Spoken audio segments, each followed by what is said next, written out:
Welcome to Polaris Live. This is your host, Sarwar Kashmiri. Thank you for joining today's conversation in this series of programs on the US-China relationship and its global impact as seen through the eyes of experts from around the world. This user-supported channel is brought to you live in conjunction with the Foreign Policy Association of New York. Viewers may ask questions using the bar on the right-hand side of the screen. You can also listen to these programs as podcasts on your favorite platform. This is your host, Sarwar Kashmiri, and my guest today is Dr. ZHOU Mi, Deputy Director, Institute of American and Oceania Study at the Chinese Academy of International Trade and Economic Cooperation in Beijing. Widely published, he has been responsible for or taken part in more than 200 research projects to support the decision-making of a wide variety of Chinese ministries, local governments, and international organizations and enterprises. Dr. ZHOU joins us from Beijing. Welcome to Polaris Live, Dr. ZHOU Mi. So nice to have you with us. Thanks for having me.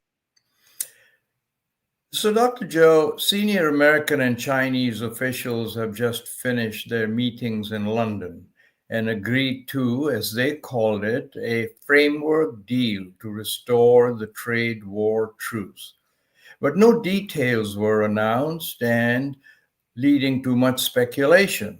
Also, the markets on Wall Street in America are largely pretty tame. What do you hear from your sources? Was anything really achieved? Yeah, actually, I just watched the news as you, I found it's a very important result. Actually, in my understanding, that both China and the United States have initiated these negotiations for such a long, period of impacts after the so-called reciprocal tariff. So it's important for us to carry on our targets according to the communications by the two presidents. I think it's really a very solid step that we can reach some frame. But I don't think that is the perfect, because we have to start from the beginning. And when we are going to do more, I would say that for both sides, we have different ministries or different kind of the boards or the cultures. So if we have a frame, I think that we can come up with more details in the following days, and that is definitely a good news, because that it means that the real work started, and both sides, working parties, are able to follow the instructions. And if the both presidents agree with this frame, I would say that we can carry on what we can do to improve the relation between our two countries. I was listening to one of our American commentators, Mi, and he said that can anything really be achieved in a day and a half, that maybe they should have, in view of the gravity of the situation, given it longer time. I'm not certain I agree with that comment. I wonder what you think. Well, it's not just in 1 or 2 days. I would say that we started the communications after the Switzerland the agreement has been reached in that day. So it's almost 1 month that both sides are have a lot of exchange of the viewpoints. In my understanding, that the working groups are trying to know more about each other. But right. I still have to say that we are seeing some of this very adverse signals sent by the U.S. government. A lot of more restrictions on the the use of the software in the designing of the chips, and also some of these other messages that want to stop or trying to go back from the beginning. So I think that is really confusing things for us to discuss about the possible ways of cooperation. But this time, I believe that both sides has understand each other on what they really want and what the message is. Okay. So But here's what confuses me sometimes is the US and China are in a race to develop technological supremacy, right? So so-called rare earths, which are super fast and rare earths and super fast computer chips are the keys to prevailing in this race, both believe. So one is controlled by China, the other by the US. So I don't understand why either country would give up their winning card. What do you say? Yeah, I think that may be the best way of dealing with our advantages and the disadvantages. That is, the path for the collaboration, especially for two countries who have different advantages. Well, as you can find that in the previous decades, China have nothing to control the export of the rare earth. Well, we can import some of the technology from United States, maybe not the first class, but actually that is something that U.S. companies can do. So in my understanding, I want to say that in the previous several years, China has learned a lot from United States. That how should we take it serious about the so-called national security, and how can we better protect the interest of the businesses. I don't think that China is trying to use that as a tool or even weapon to fight against the US, but it's a time that we have taken its more consideration about what we can do to protect the interest of the Chinese enterprises.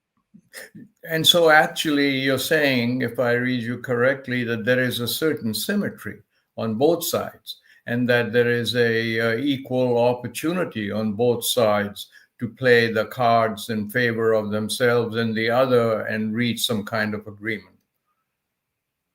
Well, it's a kind of a fact that both sides are trying to be getting its position. I don't want to use the word to overcompete each other, but we have to do that.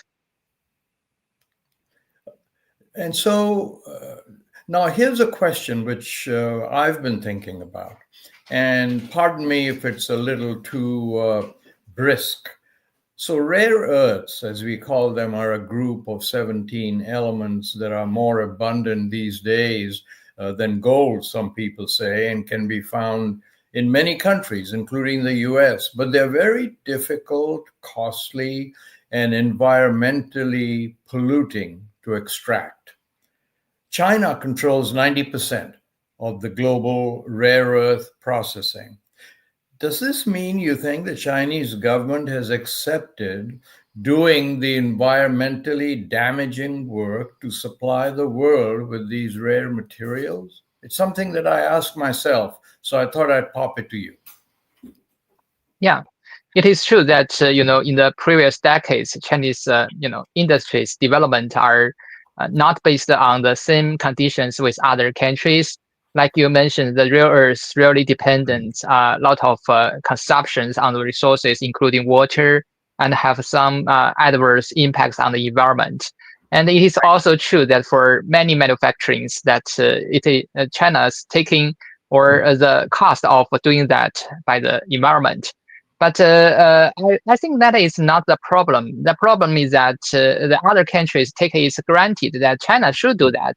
Well, if we're just trying to look at the development of the industries like the steel and aluminum, some people in China always envy the very good environment in Japan for their companies. They can do it with very environment friendly. But in China, if you go to the steel factories, we suffered a lot by the dust, by the noise, by some kind of instance coming from the ores. So gradually, Chinese people realize that it's not about the technology. It's about the supply chains and the value chains. So for many Chinese companies, they really want to do more to improve their position. And according to the government's laws and regulation, that the government is requiring that we have to taking it more serious about the environment protection and also the benefits of the people. So there are a lot of different change in China also. I want to ask you, I'm just going back for a moment to the announcement from London, the announcement which basically said that the framework agreement has been reached, even though we don't have any details, and that both sides will now go back to the United States and to China and talk to the heads of both countries to get them to agree to what was agreed in London. Right. In the United States, this means, at this point anyway, President Donald Trump and the handful of people that surround him and advise him. Can you explain to us what is the process now going to be in Beijing? So that when these people come back, obviously there's a very trusted leader who advises President Xi Jinping a lot. What is the process they'll go through? Can you enlighten us? Well, yeah, I just want to take it for my own experiences or understanding Of that, course. in China, yeah, everything are not just decided by just one person. So we have, the mechanism of collective decision. So after this delegation return to China, I would say that we will have some discussion, by the related interests, the stakeholders who have the interest in these areas, and we can discuss about what kind of, the targets we are going to do. And is the frame just meet what we really want, like for the, stability between our two countries, and how can we, move on for the further targets? Because the frame is just a frame. The frame is trying to say that what both countries can do in the coming days, and what kind of areas are the focuses, and what are the, most important things that, or the targets we want to have for the, the next few weeks. So we have to evaluate the possible impacts, the benefits, or the cost of doing that. And we should take it for, analysis before we can make a decision. And all these things will be discussed according to the different stakeholders. And so I want to stay on the mechanism in both countries. In America, it's the cabinet that the president calls, and then they discuss and pretty much make. Would it be the Politburo that takes the leadership role here with President Xi Jinping? Again, I'm just trying to give our viewers a better understanding of what will take place now. Well, I think that's because it's a continuous of discussion based on the phone calls between the two presidents. So this frame has to reflect what the two leaders really express in the phone calls, and some of the consensus that they have expressed should be decided or to confirmed by this kind of frame. So I would say that the president should play a very important role to finalize or trying to say that this text is really what we really want to have from the both sides. Thank you for that. And let me take a moment to remind our viewers that Polaris-Live is commercial free and entirely viewer supported. So we'd appreciate your signing up to our mailing list at kashmiri.com and to our YouTube channel, www.polaris-live.com. There's no cost, and it really does help us. And we always welcome your comments on our video and podcast channels. Now, Dr. Zhou, China's rapid economic growth has relied on it becoming a factory of the world. But China's exports are now meeting an increasingly hostile climate in North America and Europe. A commentary on Sunday in the Chinese People's Daily newspaper said that China will make consumption the main driving force of economic growth. But that doesn't seem to be happening as fast as people thought it would.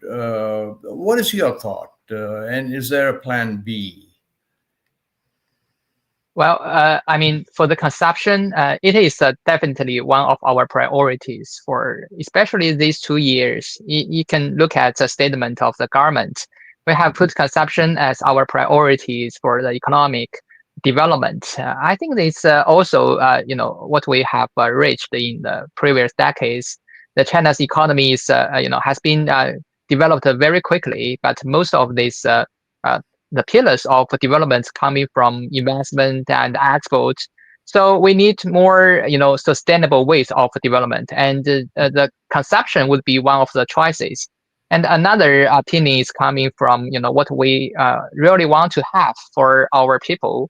As we know, the Chinese government is trying to, finalize our targets of modernization. The social modernization is really a very important target for us. So we have to bring Chinese people, the consumers, the people living here, with more choices. So in this regard, I think that we are trying to increase the income of the people and also provide them with better choices, like from imports from different countries. So this is our ideas. I think that is a combination of the abilities and also the demand in the two sides.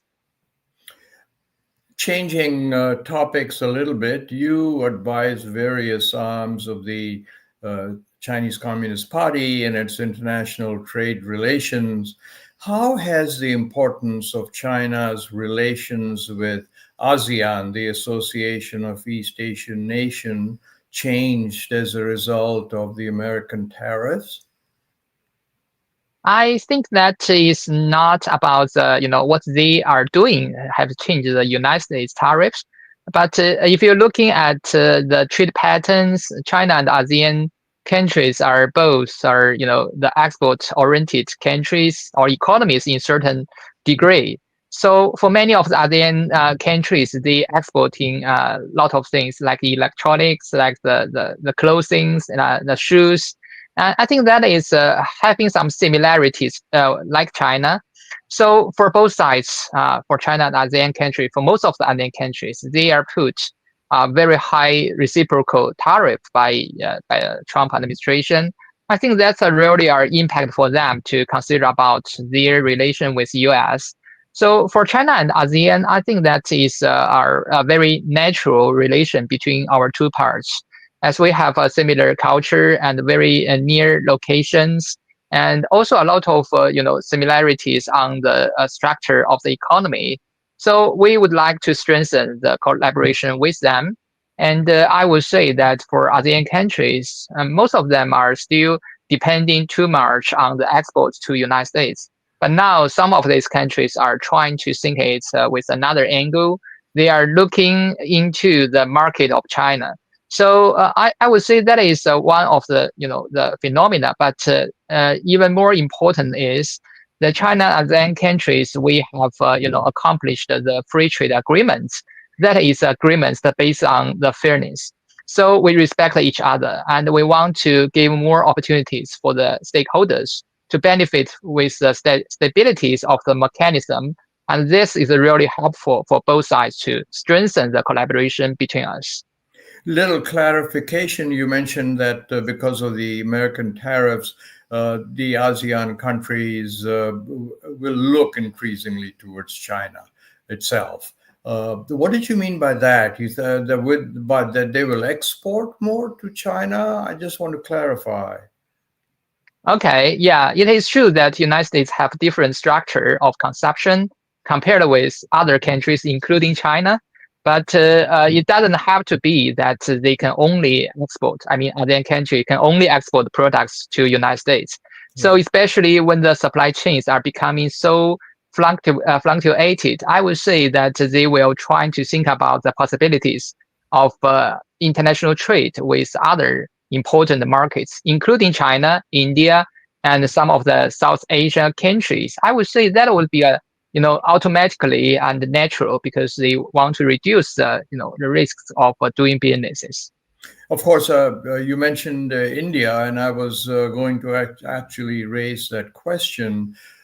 There is this ongoing debate about how far India and China will get into a trading situation because some of the border issues in the north of between China and India. Do you see that posture? Do you see that situation improving now?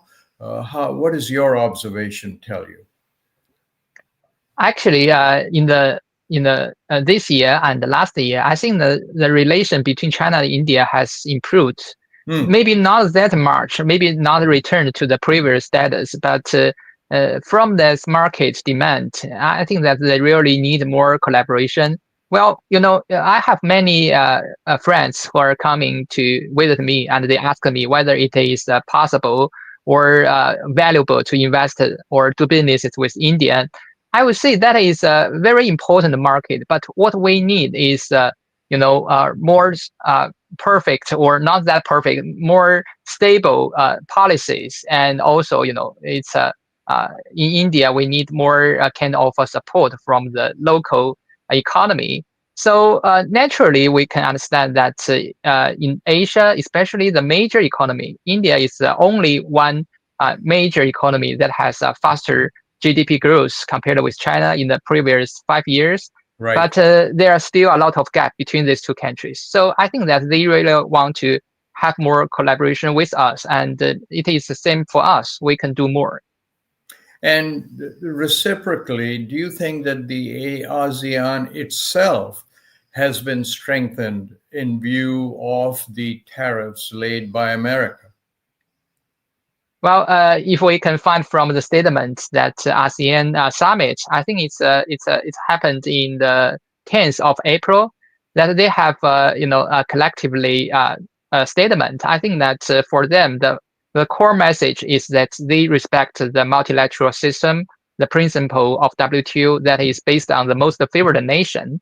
So according to my understanding, there may be some country who are not so depending that much on the exporting to United States. But for most of these ASEAN countries, I believe that they do need more, kind of collaboration when they want to face the challenges from United States about the unstable tariffs and more requirements on other areas like the non-tariff barriers or practices. So for ASEAN, it's natural for them to do more to fight against the actions violating the multilateral system. Thank you for that. You've been so forthright in answering my questions. I really appreciate that because, as you know, China is such a growing power and has risen so rapidly that a lot of people are trying very hard to understand it. So I deeply appreciate your forthrightness. The U.S. Secretary of State, Marco Rubio, said in a statement not too long ago that the U.S. would, quote, aggressively revoke visas for Chinese students, including those with connections to the Chinese Communist Party or studying in critical fields. Now, your thoughts as an advisor to the CCP, do you think China will take reciprocal actions as America has done, or will China have a different approach to the student issue? Well, yeah, it's a really good question. That there were several discussions on that issues, especially when United States has put a lot of restrictions on Chinese enterprises, for the first term of Donald Trump and also in the Biden administration. So I always tell these enterprises from United States, from other countries, you haven't seen any kind of the signals that Chinese government want to punish those companies from United States and even the students. So that is a quite different, actions, even for the tariff. When we are looking at tariffs, Donald Trump and the other administrations increased the tariff not only to China, but also to all the other members. But if you're looking at the tariff, China is, decreasing our tariff to the rest of the world and increase some of the tariff to United States. So we keep on our promises of openness. And I would say that is also what we have learned in the previous decades that's really beneficial to us. We are not trying to block the entry of the US students or other countries because of just the governments doing something. So this is, in my understanding, the attitude. We'll stick to that.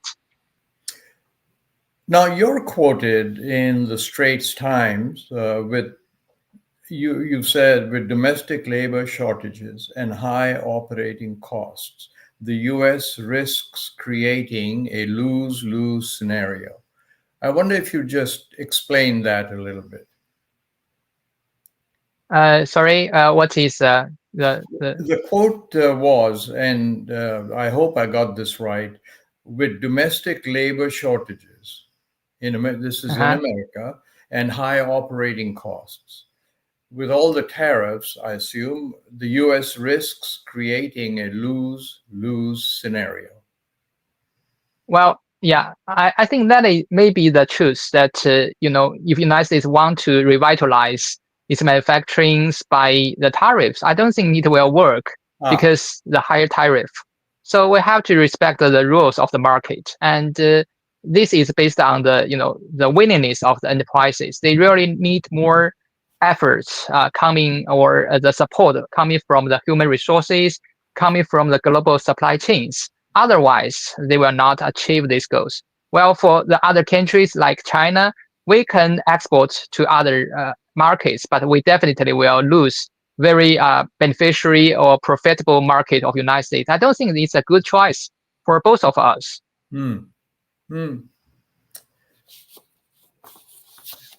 Now, here's a question that I would love to see how you answer. You are, very well known for the advice you give and the studies that you have done.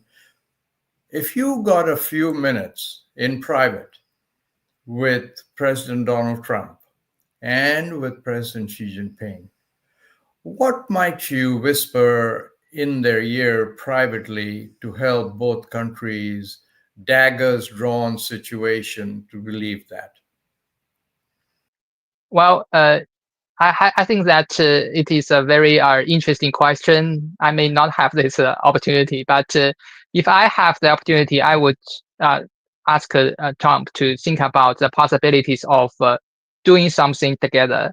I would say that maybe United States is special and China is also special, but we are still have to face so many challenges. Without collaboration, I don't think that any countries can deal with these problems. There are so many challenges like the artificial intelligence, and we can do it together with better exchange of the ideas, transparency. We can improve the efficiency together. That will benefit all of us.